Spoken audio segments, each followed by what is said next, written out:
The orc girl's scream tore the autumn air so thoroughly that 3 crows launched from the oak at the field's edge, and Quinton Jarrett nearly dropped his plow handles in surprise. She stood 5 rows back in the crowd gathered along the county fairground's southern fence, green skin flushed darker with exertion, small tusks visible even from where Quinton guided his team through the turned earth. Her black braid had come half undone, and she clutched the rail with both hands, shouting something that might have been encouragement if it had possessed any recognizable words. The sound that emerged was pure, unfiltered enthusiasm, raw as spring thunder. Quinton had never seen her before in his life. He focused back on his furrow, feeling the handles vibrate as his 2 draft horses leaned into their traces. The earth split clean and dark before the blade, but he could hear other teams finishing their runs, could sense in his bones that his pace was good but not exceptional. 3rd place, maybe. 4th if he was unlucky. The orc girl screamed again, and this time her voice cracked audibly in the middle, a sound like tearing fabric. "Somebody get that girl some water," called Mrs. Henning from her judging table, fanning herself with her scoring sheet. Quinton reached his marker post, brought his team around in the wide turn that marked a clean finish, and allowed himself a single glance back toward the fence. The orc girl was still there, still gripping the rail, her mouth open as though she were still shouting, but no sound emerged. Her friend, another orc woman with lighter green skin and a look of profound concern, was trying to pull her away. The girl shook her head stubbornly, pointed at Quinton, and tried again to cheer. Nothing came out but a whisper of air. She had cheered herself voiceless for him. For Quinton Jarrett, 32 years old, owner of a modest 40-acre homestead on the eastern border of Millbrook County, a man so unremarkable that his own mother sometimes forgot to set his place at family dinners, the judges conferred. Quinton unhitched his team and walked them to the water trough, aware that his hands were trembling slightly.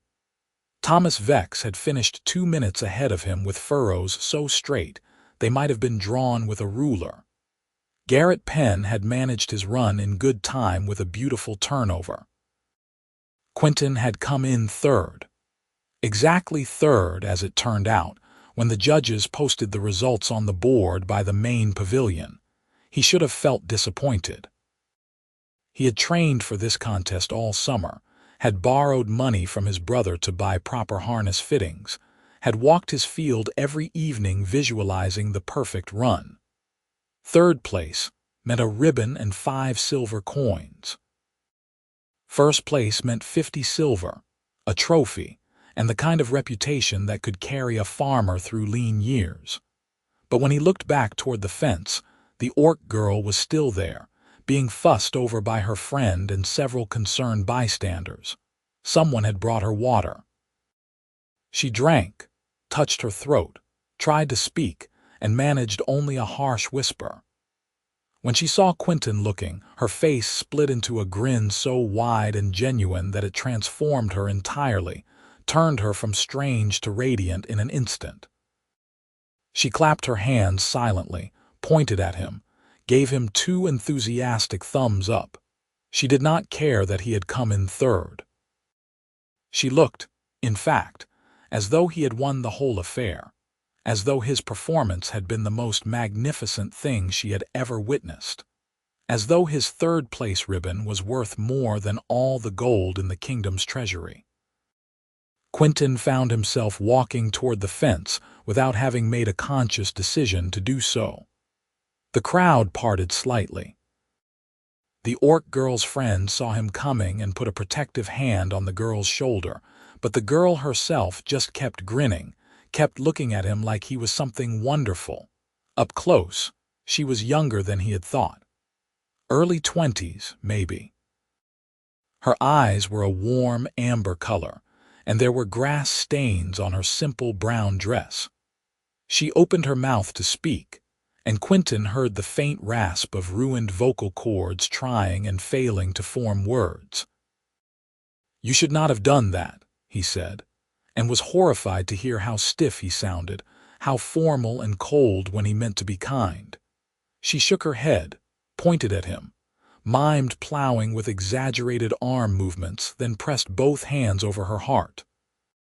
"She is saying you were wonderful," her friend translated, giving Quinton a measuring look. "I am Mira Crest. This is my idiot cousin, Zara Kane, who apparently does not understand how throats work." Zara smacked Mira's arm and tried to say something that came out as barely a whisper. Mira leaned close, listened, then straightened.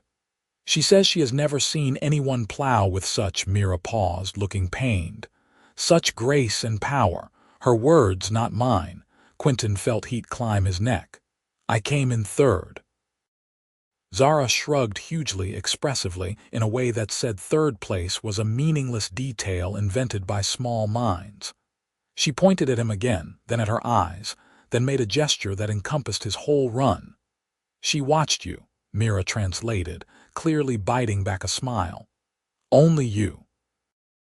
She says the others might as well not have existed." This was absurd. This was the strangest conversation Quinton had ever had. The girl had destroyed her voice shouting for a man she had never met, at a contest he had not even won, and she stood there looking at him like he had hung the moon personally. "You need rest," he managed, "and tea with honey. My mother swears by it."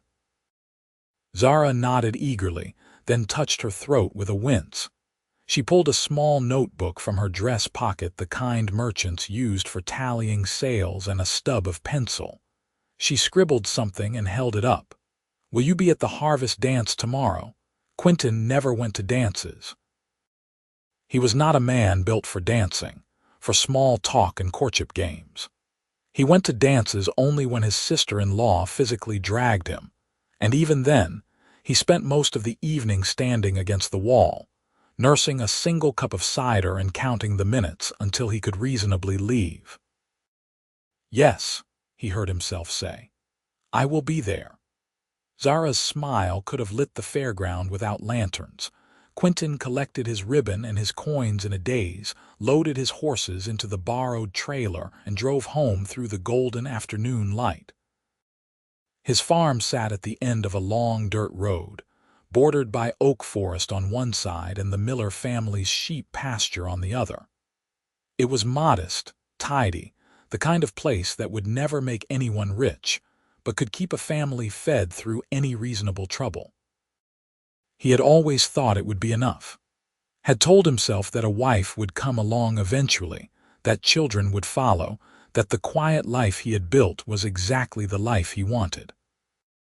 But when he closed his eyes that night, he saw an orc girl with grass-stained skirts, cheering for him like he was a hero, like coming in third was the same as coming in first, like the simple act of watching him work had been worth the price of her voice.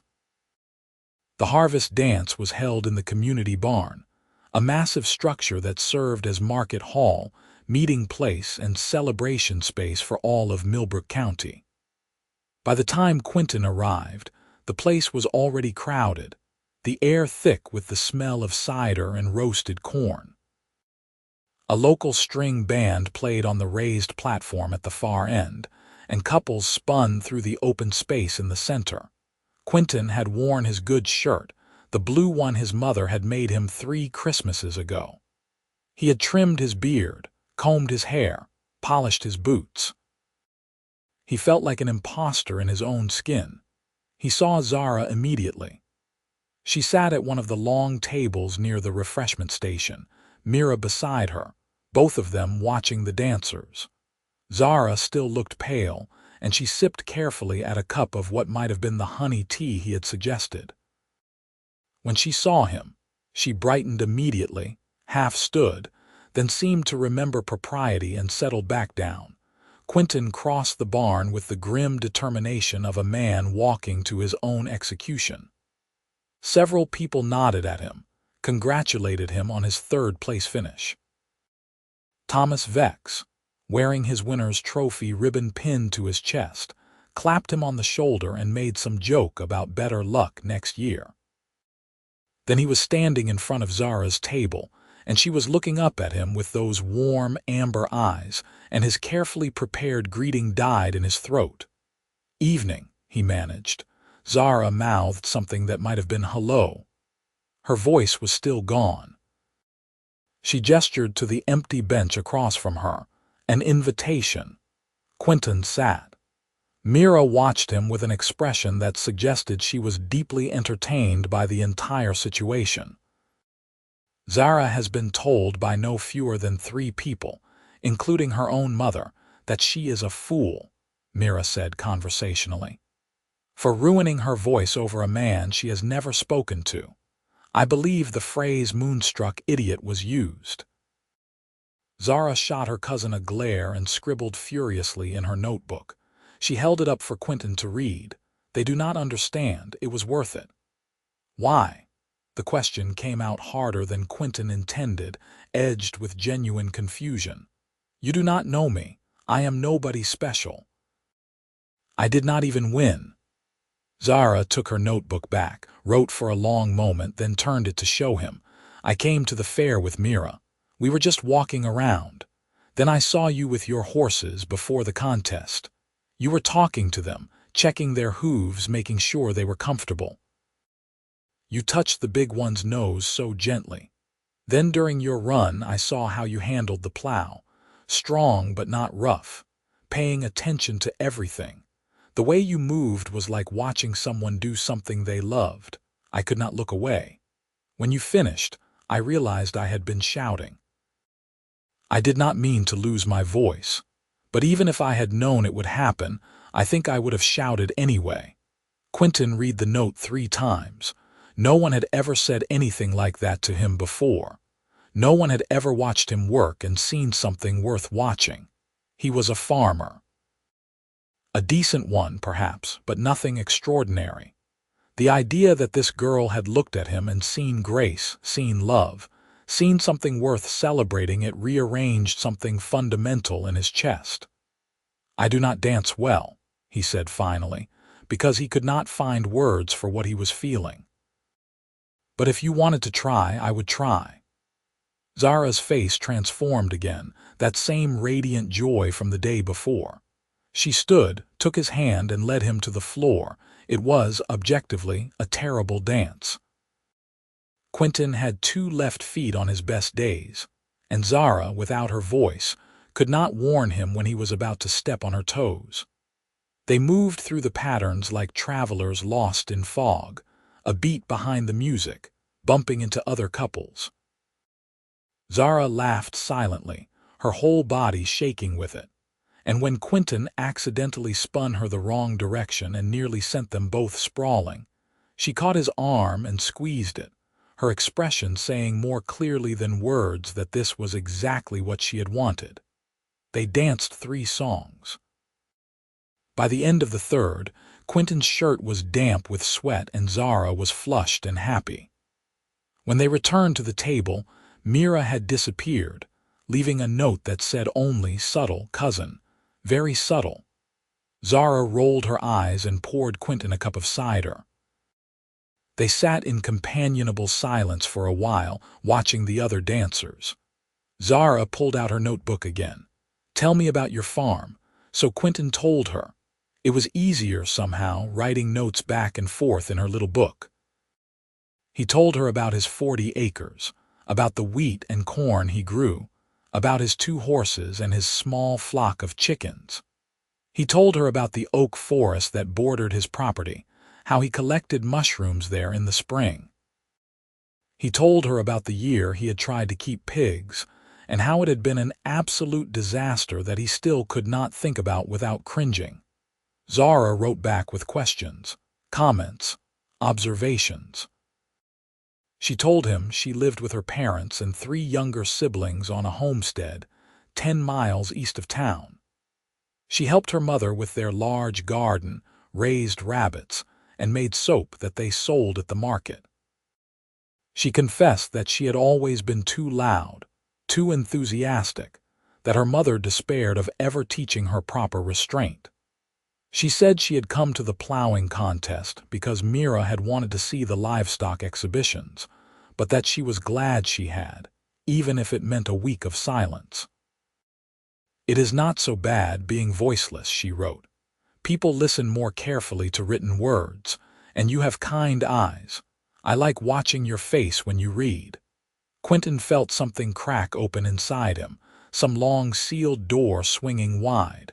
He had been alone for so long. Not lonely exactly, but alone in the way of a man who had convinced himself that solitude was the same as peace. Looking at Zara, at the way she smiled, at the grass stains still visible on her dress despite her obvious attempt to scrub them out, he realized he had been wrong. "May I call on you?" he asked, then realized she could not answer verbally. "I mean, may I visit your family's homestead, properly? To court you if you would if you wanted." Zara grabbed his hand and squeezed it so hard his bones creaked. She nodded frantically, her eyes bright, and scribbled one more note. "Yes. Yes. Come tomorrow if you can. Any day. Every day. Yes." Quinton came the next day, and the day after that, and the day after that. Zara's voice remained a ruined whisper, so their courtship unfolded in a strange, quiet intimacy. They wrote notes on every available surface proper paper when they had it, the backs of seed packets when they did not, once, memorably, on a smooth river stone with a piece of charcoal. They communicated through gestures, through long stretches of comfortable silence, through the way Zara would touch his arm when she wanted his attention, and the way Quinton learned to read her expressions like a language all their own. Zara's family was welcoming, if bemused. Her father, a broad-shouldered orc man with graying temples, shook Quinton's hand with a grip that made his knuckles pop and said, "Well, you are the fool my daughter shouted herself hoarse for. Welcome, I suppose."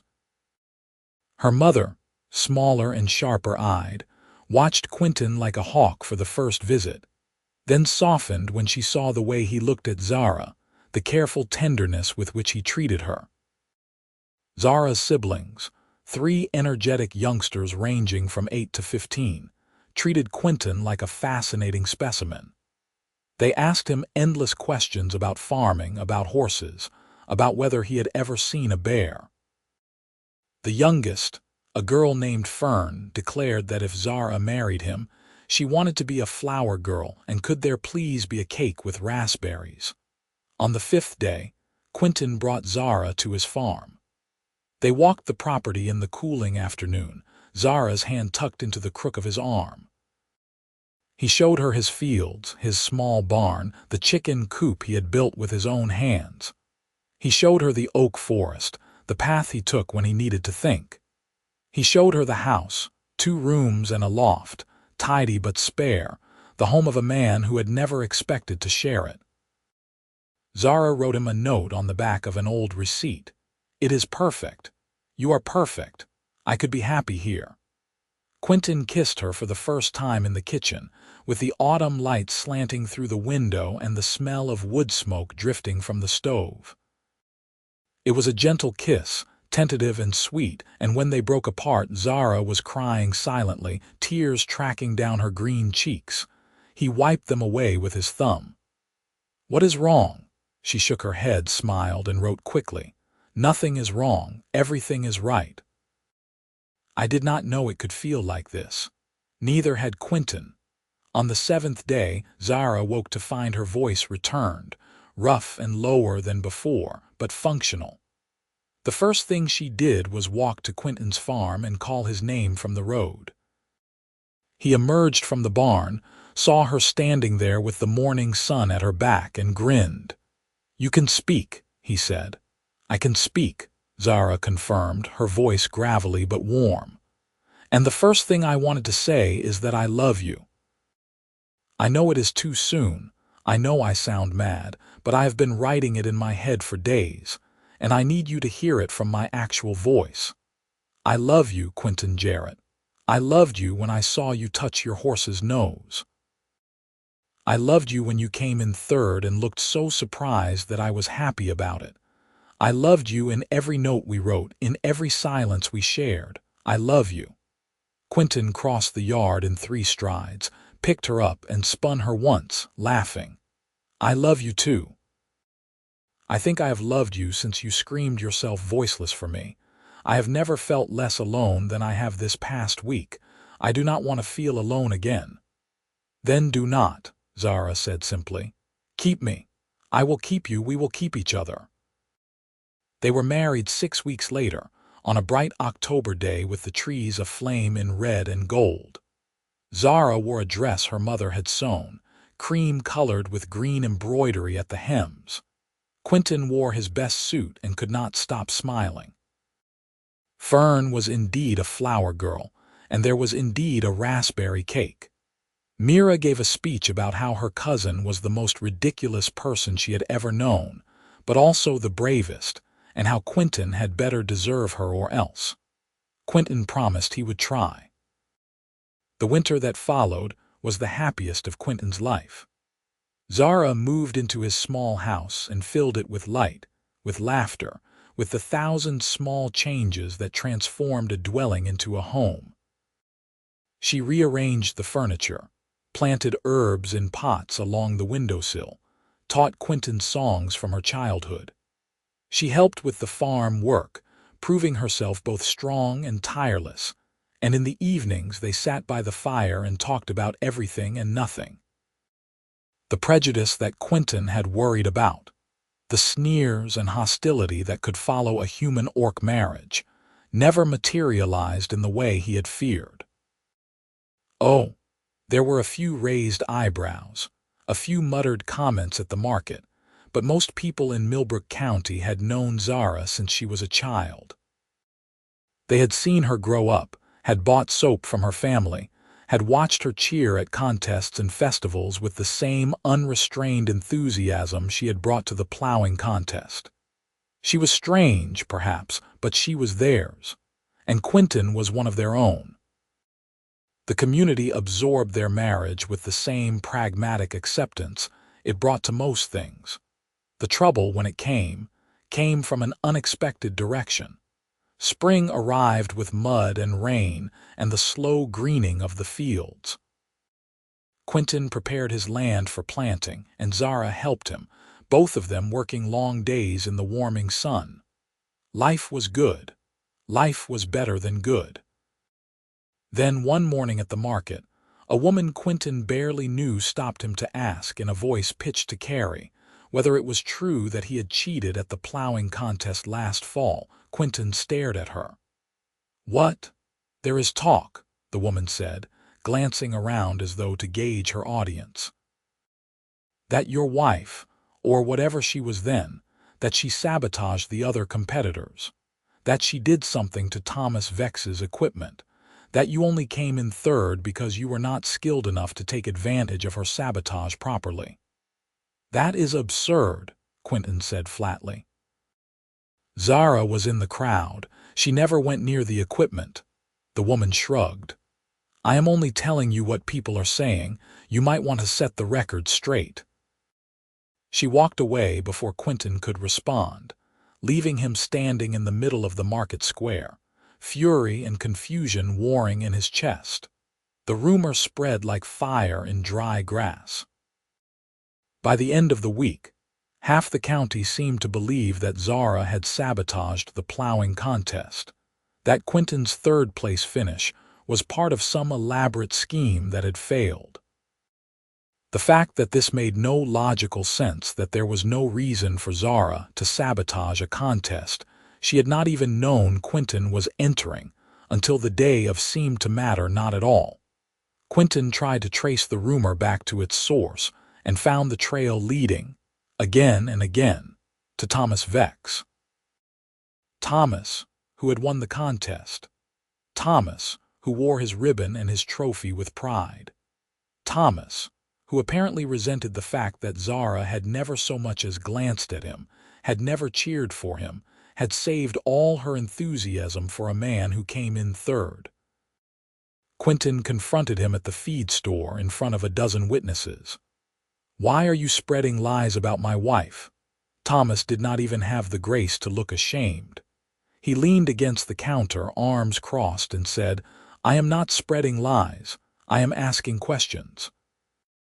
It seemed strange to me as all the way that orc girl cheered for you made me wonder what she had to gain. She gained nothing. I came in third, you won. Exactly, Thomas said, which makes you think, doesn't it?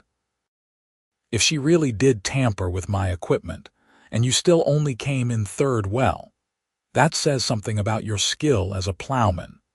Quinton's fist connected with Thomas's jaw before he fully registered the decision to throw it. Thomas went down hard, knocked over a display of seed packets, and came up swinging. They fought there in the feed store, two grown men grappling like children, until the store owner and several bystanders pulled them apart. Quinton went home with split knuckles and a black eye. Zara took one look at him, sat him down, and tended to his injuries without a word. When she finished, she sat across from him, her expression grave. "Tell me," she said quietly. So Quinton told her. He told her about the rumor about Thomas, about the whispers that followed them through town. He told her that he had punched Thomas, which had probably made everything worse, but that he could not bring himself to regret it. Zara listened in silence.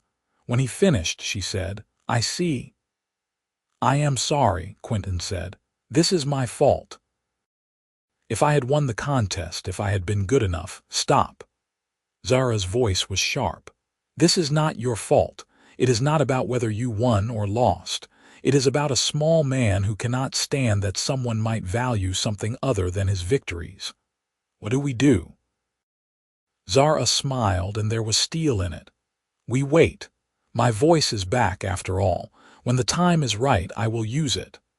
The right time came 3 weeks later at the monthly community meeting. These gatherings were held in the same barn that had hosted the harvest dance, and they served as the county's informal governance, a place where disputes were aired, decisions were made, and grievances were heard. Quinton had not planned to attend. He hated public speaking, hated the attention, hated the idea of airing his personal troubles in front of the entire county. But Zara insisted, and when she set her jaw in that particular way, Quinton had learned there was no point in arguing. The barn was packed. Every family in Millbrook County seemed to have sent at least one representative. Thomas Vex sat near the front, looking smug. Quinton and Zara took seats near the back. The meeting proceeded through the usual business. A land dispute between neighbors. A discussion about the need for a new bridge. A proposal to organize a midsummer festival. Then, during the open comments, Zara stood. The room quieted. People turned to look. Zara walked to the front with her head high, and when she spoke, her voice rang clear and strong through the barn. "My name is Zara Quinton Jarrett," she said. "And I am here because someone has been spreading lies about me and my husband. I want to set the record straight." She looked directly at Thomas. "At the plowing contest last fall, I cheered for Quinton Jarrett. I cheered so loud I lost my voice. This is true. What is not true is that I sabotaged anyone's equipment. I arrived at the fairground that morning with my cousin Mira Crest, and we spent the entire day together, in public, in front of dozens of witnesses. I never went near the contestants' equipment. I never spoke to Thomas Vex or any other competitor. I stood at the fence and I watched my husband compete, and I cheered for him, and that is all." She paused, let the silence stretch. "I understand that some people find it strange that I cheered for a man who came in third. I understand that some people cannot imagine celebrating anything less than first place. But I did not cheer because I thought Quinton would win. I cheered because watching him work brought me joy. I cheered because he was kind to his horses and careful with his plow and clearly loved what he was doing. I cheered because he was worth cheering for, whether he won or lost." Zara's voice softened, but lost none of its strength. I know that there are people who look at me and see only an orc, who think I do not belong here, that I should not have married a human man, that my presence is somehow a threat or a scandal. To those people I say this: I am part of this community. I have lived here my entire life. My family has farmed this land for 2 generations. I pay my taxes and help my neighbors and contribute to this county's prosperity just as much as anyone here. If you have a problem with me, say it to my face. Do not hide behind lies and whispers. She turned her gaze back to Thomas. And if you are angry that I did not cheer for you, that I did not fawn over your victory, then I suggest you grow up. The world does not owe you adoration just because you plow a straight furrow. Sometimes people will value things you do not understand. Sometimes people will choose the man who came in third.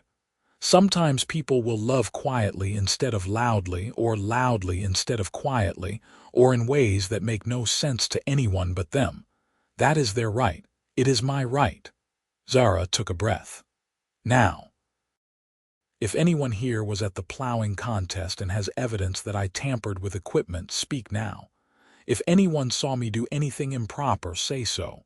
Otherwise, I expect these rumors to stop, today. The barn was silent. Then slowly a hand went up near the middle. Mrs. Henning, the contest judge, rose to her feet. I was there the whole day, she said. I saw Zara Kane arrive with her cousin. I saw her at the fence. I never saw her go near the equipment area. She did exactly what she said. She stood and she cheered, loud enough that I told someone to get her water. That is all. Another hand. A farmer Quinton recognized vaguely, a man named Douglas who had competed in the contest. I saw her too. She was in the crowd the whole time, never left the fence. Another. I was helping with equipment setup. I know everyone who came through that area. She was not one of them. Another.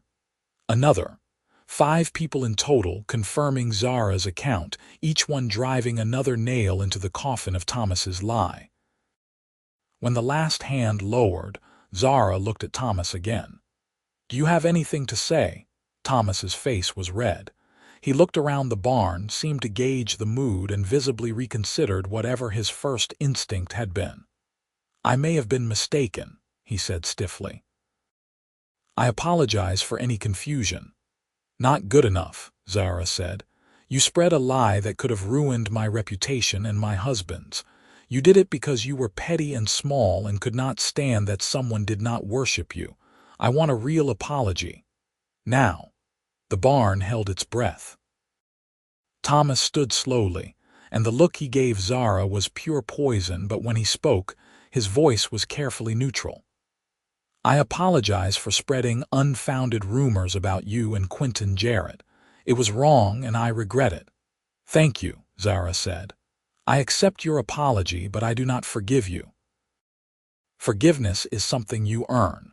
Grow into a better man, and perhaps someday I will. She returned to her seat beside Quinton, who took her hand and squeezed it, too proud and too overwhelmed to speak. The meeting moved on to other business, but Quinton heard none of it. He could only watch his wife, this fierce, bright, impossible woman who had lost her voice cheering for him, and then found it again to defend him. The rumor died that night, strangled in its cradle by the weight of truth. Thomas Vex left town 2 months later, citing business opportunities elsewhere, and no one mourned his departure. Life in Millbrook County returned to its usual rhythms, and Quinton and Zara fell back into the quiet happiness of their shared life. Summer arrived with long days and heavy heat. Quinton's crops grew tall and strong, and Zara's garden produced a bounty of vegetables. They worked side by side, tanned and tired and content. In the evenings, they sat on the porch and watched the fireflies rise from the grass, and Quinton would reach for Zara's hand and feel, every time, the same quiet wonder that this was his life now, that she was his wife. that he had somehow been lucky enough to find this. Autumn came around again, and with it, the announcement of the annual plowing contest. Quinton saw the notice posted at the market and felt a complicated twist of emotion. Last year, the contest had brought him Zara. This year, it felt like a relic from another life, a contest he had no interest in repeating. He came home to find Zara making soap in the kitchen, her hands covered in suds, her hair tied back in a messy knot. "The plowing contest is in 3 weeks," he said. Zara looked up. "Are you going to enter?" "I do not think so." "Why not?" Quinton leaned against the doorframe, considering. "It does not seem to matter anymore. I wanted to win because I thought it would prove something, that I was a good farmer, a man worth noticing, but I do not need to prove that now. I already know what I am." Zara dried her hands on a towel and crossed to him. She cupped his face, her green palms warm against his skin. "You are the man I cheered for," she said. "The man who came in third and made me glad I did. You are the man who writes me notes on seed packets and kisses me in the kitchen and works until his hands bleed to make sure we have a good life. You are exactly the man I want. And if you want to enter the contest, I will cheer for you again, as loud as I can. If you do not, I will be just as happy." "I do not want to compete," Quinton said, "but I would like to go to watch with you." Zara smiled. "Then that is what we will do." The day of the plowing contest was crisp and clear, the sky a perfect blue unmarred by clouds. Quinton and Zara walked to the fairground hand in hand, joining the crowd that gathered along the fence. There was a different energy this year, Quinton thought. Or perhaps it was only that he was seeing it differently, from the outside instead of the inside, with the pressure of performance lifted from his shoulders. The contestants lined up. New faces, mostly, though Quinton recognized a few farmers from neighboring counties. No Thomas Vex this year, thank goodness. The judges called the first competitor to the line, and the contest began. Quinton watched with the eye of someone who knew the craft, who could appreciate the skill involved even without the burning need to prove himself. He noted the clean turns, the straight furrows, the way one young man handled his team with a gentle authority that reminded Quinton of himself. Zara leaned against his arm, warm and solid, and cheered politely for each competitor, but her heart was clearly not in it. Halfway through the contest, she tugged on his sleeve and gestured toward the food stalls. They wandered away from the fence, bought roasted nuts and apple cider, and found a spot under an oak tree where they could sit and watch the fairgrounds bustle. Children ran past, shrieking with laughter. A juggler performed near the livestock pens. Someone was selling ribbons from a bright cart. "Are you glad we came?" Zara asked, crunching a candied nut. "Yes," Quinton said. "It feels good to watch without wanting, to just enjoy it." "You were beautiful when you competed," Zara said. "But you are more beautiful now, I think, when you are just yourself with no one to impress." Quinton kissed her temple. "You are the only one I ever want to impress." "You impressed me the first time I saw you," Zara said. "You continue to impress me every day." "You will impress me when we are old and gray and too tired to walk to town. You have set the bar very high for yourself." Quinton Jarrett. They sat under the oak until the contest finished, until the judges tallied the scores and announced the winners. A young man from the eastern county took first place, his grin wide and disbelieving. The crowd applauded. Zara clapped politely. Quinton found he felt no envy, no regret, only a distant happiness for the kid's success. They walked home in the long afternoon light, taking the scenic route past the river. Zara talked about her plans for the garden next year, about possibly expanding her soap business, about her youngest sister's upcoming wedding. Quinton listened, content to hear her voice, to watch the way the sun caught in her black hair. That night, as they lay in bed with the window open to the cool autumn air, Zara said, "Thank you." "For what?" "For being the kind of man who came in third and did not care. For being the kind of man who watches from the crowd and is happy. For being you." Quinton pulled her closer, felt her warmth along the length of his body. "I did care at first. I wanted to win. I wanted to be the best. And now I know that the best thing I ever did was turn around and see you screaming yourself hoarse for me. Coming in third brought me you. That makes it the greatest victory I could have asked for." Zara kissed him, long and slow and deep. "You are going to make me cry." "Please do not," Quinton said, smiling against her mouth. "I am terrible at knowing what to do when people cry." "You hold me," Zara said. "That is all you ever need to do." So Quinton held her, and they fell asleep tangled together, and the next morning dawned bright and full of promise. The years unfolded gently after that. Quinton's farm prospered, aided by Zara's tireless work and clever ideas. They expanded the chicken flock, added a pair of goats, planted a small orchard on the southern edge of the property. Zara's soap business grew until she was supplying 3 towns and a city market 50 miles away. They saved money carefully, planning for the future, dreaming small, achievable dreams. In their 3rd year of marriage, Zara became pregnant. The pregnancy was easy by the standards of such things, and in the late spring, she gave birth to a daughter with green skin, small tusks, and her father's steady gray eyes.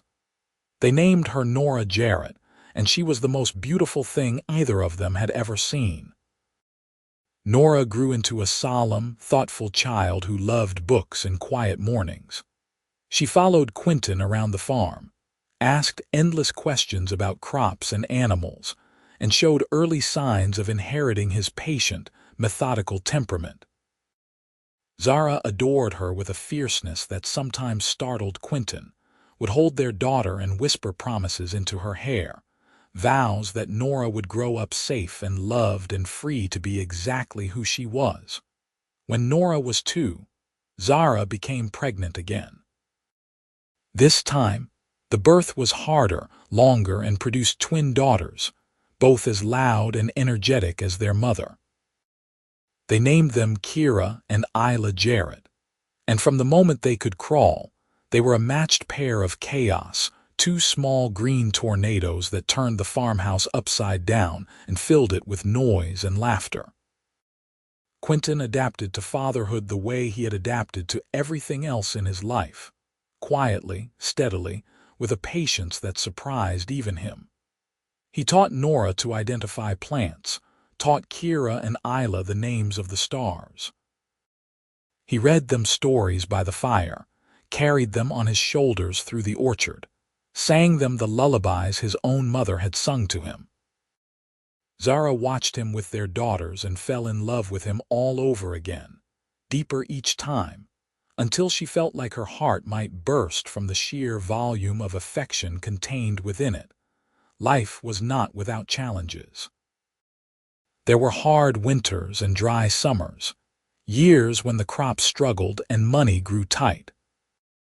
There were moments when the prejudice they had been lucky enough to avoid came roaring back: a merchant in town who refused to serve Zara, a child at the market who called Nora a monster, a letter from Quinton's estranged uncle disowning him for marrying outside his race. These moments hurt, but they weathered them together, drew strength from each other and from the small, fierce community they had built around themselves. Mira remained a constant presence, visiting often, delighting in her role as favorite aunt. Zara's parents aged gracefully, doting on their grandchildren, offering wisdom and support. Quinton's mother, initially skeptical of Zara, softened over time until she and her daughter-in-law were fast friends, trading recipes and gossip. The county plowing contest continued every autumn, and every autumn, Quinton and Zara attended, but Quinton never competed again. They made it a family tradition, packing picnics and taking the girls to watch, teaching them to appreciate the skill involved, the artistry of a well-plowed furrow. Nora would watch with quiet concentration. Kira and Isla would cheer for every competitor impartially, and Quinton and Zara would sit together under their favorite oak tree and remember. One year, when Nora was 8 and the twins were 6, a new competitor arrived from out of county, a young man with a fine team and obvious talent. He won the contest easily, his furrows straight as arrows, his time unbeatable. Nora watched him accept his trophy and ribbon, then turned to Quinton with a thoughtful expression. "Papa," she said, "were you ever sad that you only came in third?" Quinton considered the question seriously. "For a moment, maybe. But then I saw your mother, and I realized that third place was exactly where I was meant to be. If I had won, I might have been too busy celebrating to notice her. I might have missed the most important moment of my life."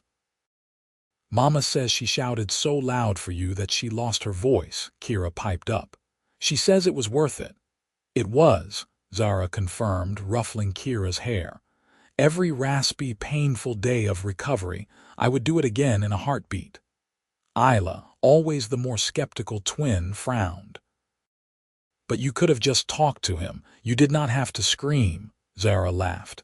"You are probably right, but I was not thinking, I was feeling. Sometimes the best things we do are the things we do not think about first. We just act and hope and trust that it will work out." "Did it work out?" Nora asked. Quinton looked at his wife, at his 3 beautiful daughters, at the life they had built together from a single moment of reckless enthusiasm. "Yes," he said, "I think it did." The years continued to pass as years do. The girls grew taller, more independent. Nora developed her father's love of farming and began talking about taking over the homestead someday. Kira discovered a talent for drawing and filled the house with sketches of plants, animals, landscapes. Isla proved to have her mother's head for business and started planning how to expand the soap operation into a full mercantile enterprise. Quinton's hair went gray at the temples. Zara developed laugh lines at the corners of her eyes. They added a room onto the house, then another. The orchard matured, producing baskets of apples and pears each fall. The farm became not just a livelihood but a legacy, something they were building not just for themselves but for the generations that would follow. On their 10th wedding anniversary, Quinton took Zara back to the fairgrounds on a quiet morning when no one else was there. They walked to the fence where she had stood that first day, where she had cheered herself hoarse for a stranger who turned out to be her future. "You ever regret it?" Quinton asked. Not because he doubted, but because he wanted to hear her answer, wanted to wrap her words around himself like a blanket. Zara took his face in her hands, the same gesture she had made 100 times before, and said, "I have never regretted a single moment. Not the cheering, not the lost voice, not the gossip or the rumors or the hard years. Loving you has been the easiest thing I have ever done, Quinton. It has been effortless and joyful and exactly right. If I could go back to that day and do it all again, I would not change a thing. I would stand at this fence and cheer until my voice broke, and then I would do it again." "I came in third," Quinton reminded her, smiling. "You came in first," Zara corrected. "You just did not know it yet." They kissed there at the fence, in the place where their story had begun, and the morning sun was warm on their faces, and the world was full of possibility. That afternoon, they returned home to find their daughters attempting to bake a surprise anniversary cake and making an unholy mess of the kitchen. Flour coated every surface, and Isla had somehow gotten honey in her hair. The cake itself, when finally extracted from the oven, was lopsided and slightly burned, but tasted like love and effort and family. They ate it anyway. All 5 of them crowded around the kitchen table, laughing and teasing and stealing bites from each other's plates. This, Quinton thought, was what winning looked like. Not a ribbon or a trophy or public acclaim, but this. A messy kitchen, a lopsided cake, 3 daughters arguing cheerfully about whose fault the burnt edges were, and a wife who still looked at him like he had hung the moon. That night, after the girls had been tucked into bed and the kitchen had been restored to some semblance of order, Quinton and Zara sat on the porch and watched the stars wheel overhead. The autumn air was crisp, hinting at the winter to come, and somewhere in the darkness, an owl called. "Do you remember what you wrote in that first note?" Quinton asked. "At the harvest dance," Zara thought for a moment. "I asked if you would be there, and you said yes. Best decision I ever made." "The best decision you ever made was treating your horses with kindness," Zara corrected. "That is what made me notice you.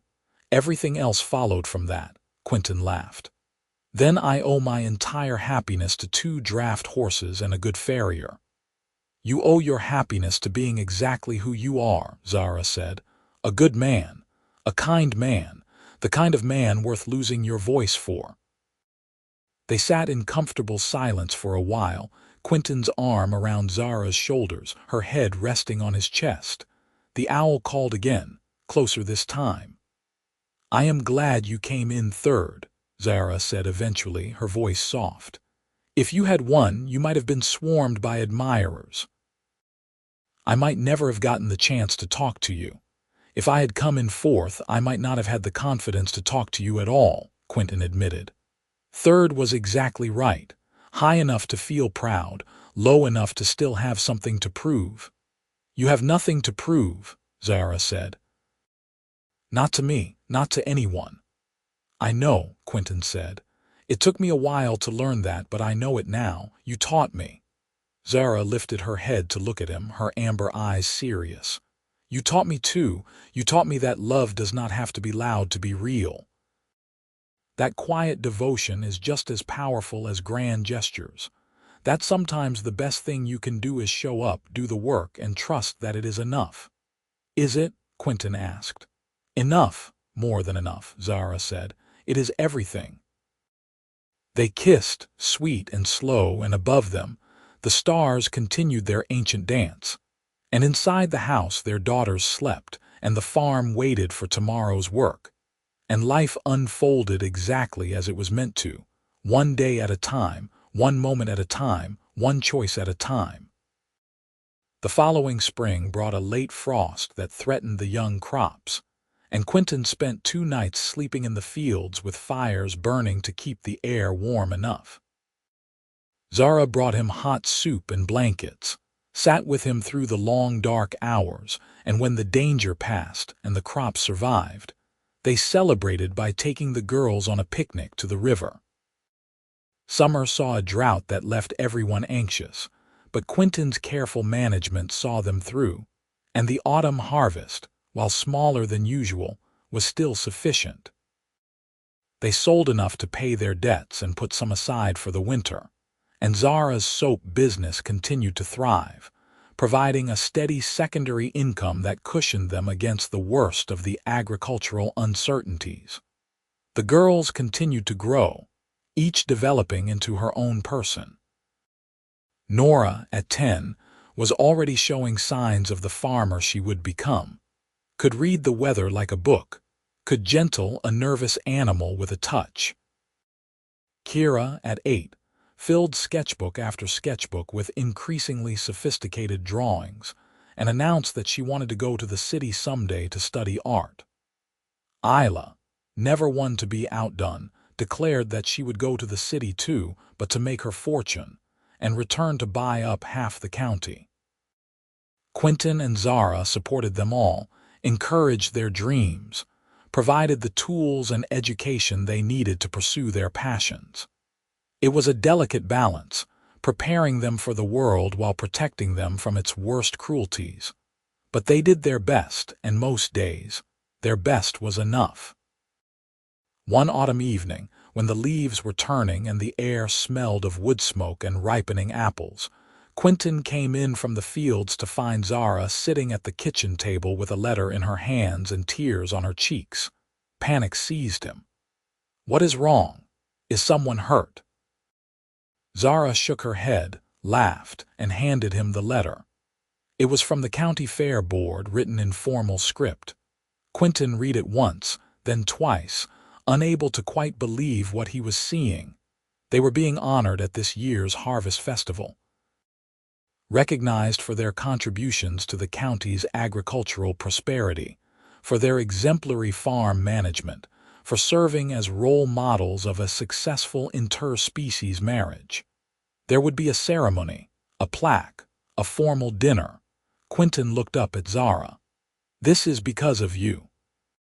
Your soap business, your garden, your work in the community." "It is because of us," Zara corrected. "Everything we have built, we built together. This is not my success or your success. It is ours." The ceremony took place on a cool October evening, in the same barn where they had danced at the harvest festival all those years ago. The building was decorated with autumn garlands, and the whole county seemed to have turned out. Quinton wore his wedding suit, carefully preserved. Zara wore a new dress, deep green with golden embroidery, and looked so beautiful that Quinton momentarily forgot how to breathe. They stood at the front of the barn while the county administrator read a long list of their accomplishments, praised their hard work and dedication, and presented them with a bronze plaque engraved with their names. The crowd applauded. Nora, Kira, and Isla cheered from the front row, Isla so loudly that several people turned to look at her with amusement. When the applause died down, the administrator asked if they would like to say a few words. Quinton froze, but Zara squeezed his hand and stepped forward. "Thank you," she said, her voice carrying clear and strong. "This honor means more than I can express. When I first came to this county as a child, I did not know if I would be accepted. When I married a human man, I worried that we would face rejection, hostility, isolation. Instead, we have found community. We have found friends and neighbors who look past differences to see people. We have found a place where our daughters can grow up safe and loved." She paused, found Quinton in the crowd, smiled. 12 years ago, I stood at the fence of a plowing contest and cheered for a man I did not know. I cheered so loud I lost my voice. It was the best decision I ever made. That man, my husband, came in third place that day. He did not win the contest, but he won my heart, and I have never regretted it. We have built a life together based on mutual respect, hard work, and love. If our farm, our marriage, our family can serve as an example to others, then we are honored. But mostly, we are just grateful. Grateful for each other, for our children, for this community that has embraced us. Thank you." The applause this time was thunderous. People stood, clapping and cheering, and Quinton saw more than a few damp eyes in the crowd. Zara returned to his side, and he wrapped his arm around her waist, pulled her close. "You are magnificent," he murmured. "I learned from the best," she replied. The dinner that followed was warm and convivial, full of good food and better company. People came by their table in a steady stream to congratulate them, to share their own stories, to express gratitude for the example Quinton and Zara had set. It was overwhelming and humbling and deeply moving. Late in the evening, when the crowd had thinned and the girls had been taken home by Mira, Quinton and Zara stepped outside for some air. The night was clear and cold, the stars brilliant overhead. They walked away from the barn, found a quiet spot where they could hear the music drifting through the open doors, but were alone. "That was quite a speech," Quinton said. "You made me sound heroic." "You are heroic," Zara said. "You just do not see it. You see yourself as ordinary, as unremarkable, but you are not. You are steady and kind and true. You are the kind of man who builds something lasting, who makes the world a little better just by being in it. That is heroism. That is what I saw at that plowing contest. That is what I have seen every day since." Quinton did not know what to say to that. He pulled her into his arms instead, held her against him, felt her warmth seep into his bones. "I came in third," he said, one more time, because the refrain had become part of their story, a touchstone they returned to again and again. "You came in exactly where you needed to be," Zara replied, "and I found you there, and we have been finding each other ever since." They stood there for a long time, holding each other under the wheeling stars, and when they finally returned to the barn, the music had shifted to something slow and sweet. Quinton led Zara onto the floor, and they danced the way they had danced at the Harvest Festival 12 years before, awkwardly, joyfully, perfectly out of step with everyone else and perfectly in step with each other. The years after that passed in a pleasant blur. The farm continued to prosper. Zara's soap business expanded until she had to hire help to keep up with demand. Nora began taking on more responsibility for the daily operations, proving herself as capable as Quinton had hoped. Kira's artwork caught the attention of a visiting merchant, who arranged for her to apprentice with a painter in the city.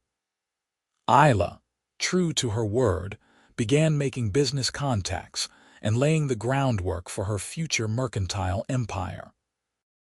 Quinton and Zara grew older together, their love deepening and settling into something comfortable and unshakable. They had weathered storms and droughts, sickness and health, joy and sorrow. They had raised 3 remarkable daughters. They had built a legacy. On their 20th wedding anniversary, Quinton woke early and went to the kitchen to find Zara already there, making coffee the way she always did, standing at the window to watch the sunrise the way she always did. He came up behind her, wrapped his arms around her waist, and kissed the back of her neck. 20 years, he said. 20 years, Zara agreed. It went so fast. It went perfectly, Quinton corrected. Every year, every day, every moment. Perfectly. Zara turned in his arms, her face soft with affection. "Even the hard parts, especially the hard parts," Quinton said, "because we got through them together." They had coffee on the porch as the sun rose, painting the world in gold and rose.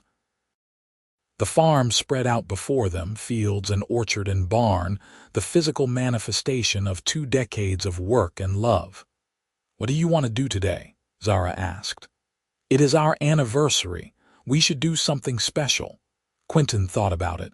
They could go to town, have a fancy dinner. They could visit family, have a party. They could do any number of things to mark the occasion. "I want to go to the fairground," he said. "To the fence where you cheered for me. I want to stand there with you and remember." So they did.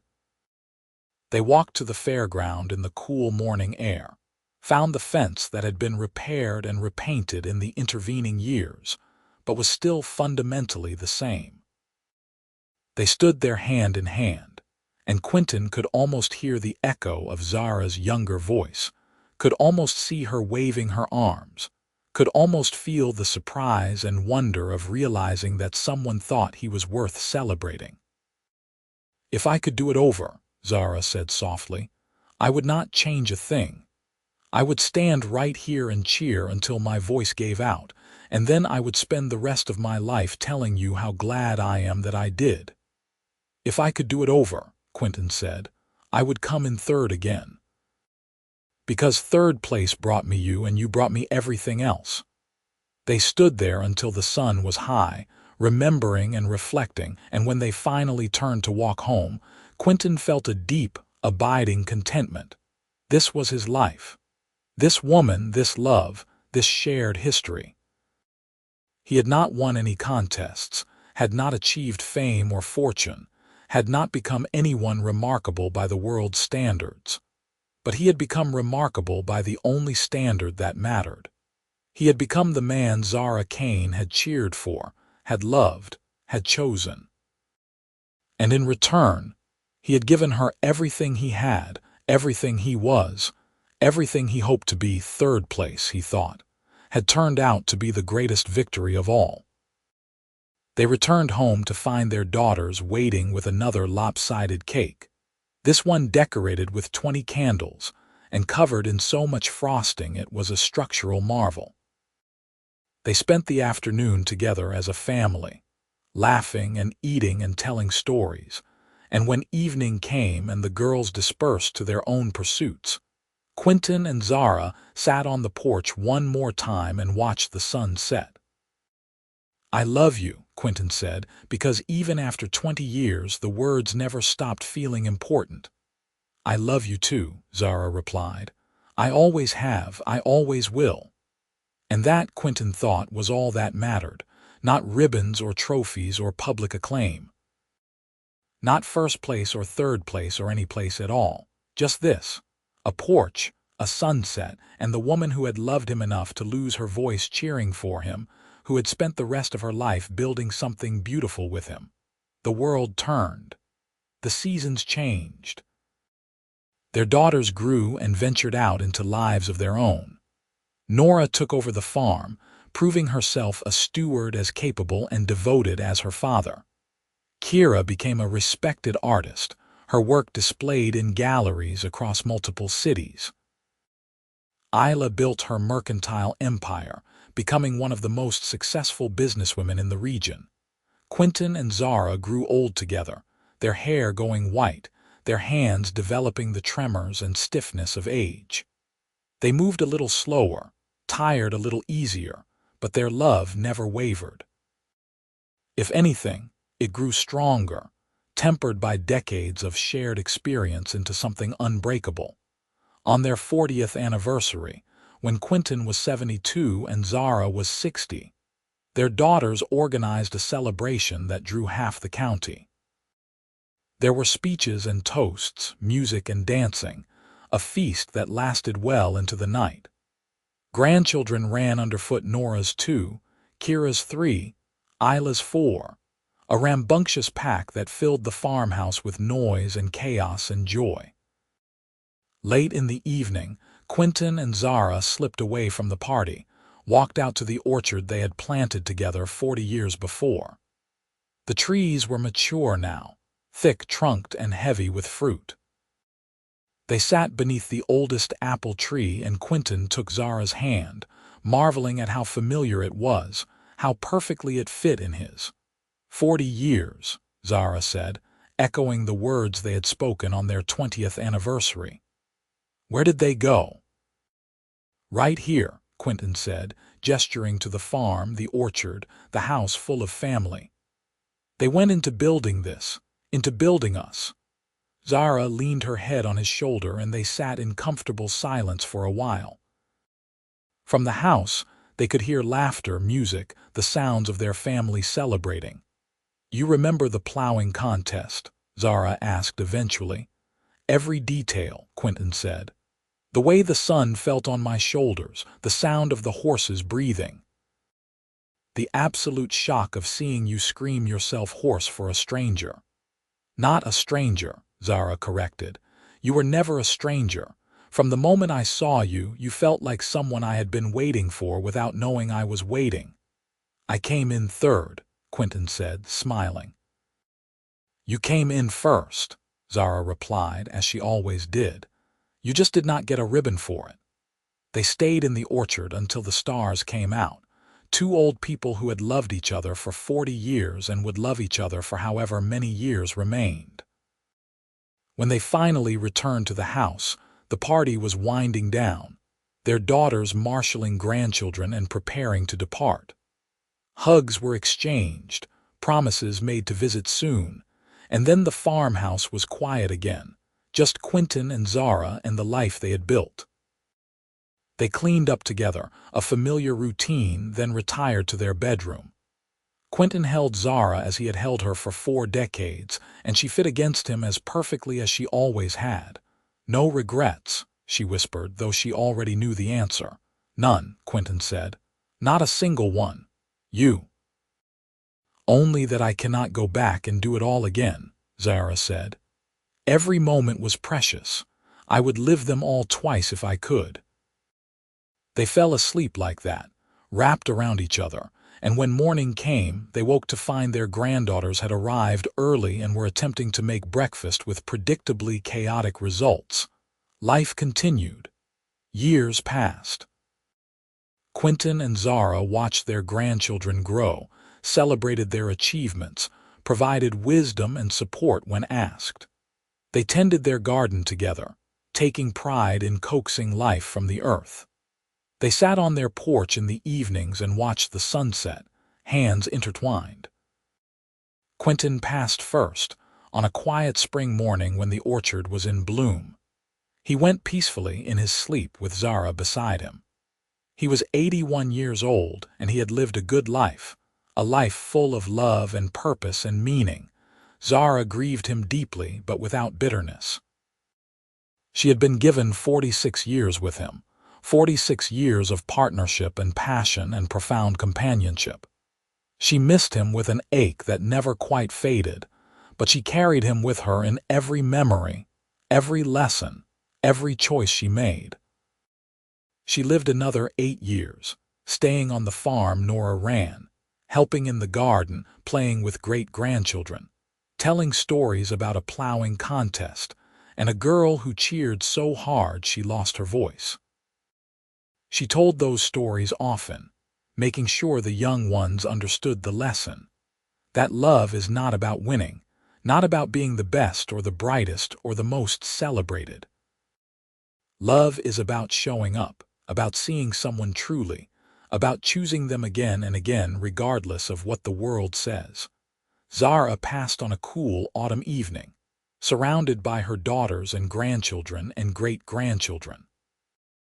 Her last words were about Quinton, about how he had come in third and how she had not cared, about how that moment had defined her entire life. They buried her beside him, under the oldest apple tree in the orchard, and on their shared headstone Nora had carved, "Quinton and Zara Jarrett, he came in third." She didn't care. They won everything that mattered. The farm continued through Nora, and through Nora's children, and through the generations that followed. The orchard grew and flourished. The county plowing contest continued every autumn, though its character changed over the years. But always among the families who attended, there was the story of Quinton Jarrett, who came in third, and Zara Kane, who loved him anyway. It became a legend in Millbrook County, the kind of story parents told their children on quiet evenings, the kind of story that reminded people what mattered. Not ribbons or trophies or public acclaim, but connection, devotion, the simple act of choosing someone and being chosen in return. And somewhere in the space between memory and myth, Quinton and Zara lived on, forever young, forever standing at that fence, forever finding each other in a moment of reckless joy, forever proving that sometimes coming in third is the same as coming in first, as long as you are seen by the right eyes, loved by the right heart, chosen by the right person. The end of their story was really just the beginning, carried forward by everyone who heard it, and understood that love is not measured in victories but in moments, not in winning but in being present, not in perfection but in showing up authentically and hoping that someone, somewhere, sees you for exactly who you are and decides that you are worth cheering for. And in the end, that was the legacy Quinton and Zara left behind. Not wealth or fame, but the simple, profound truth that being loved for who you are, exactly as you are, is the greatest prize anyone can win. That third place and first place are meaningless distinctions when someone looks at you with joy in their eyes and love in their heart and tells you, with voice or gesture or a lifetime of devotion, that you are enough. You are more than enough. You are everything.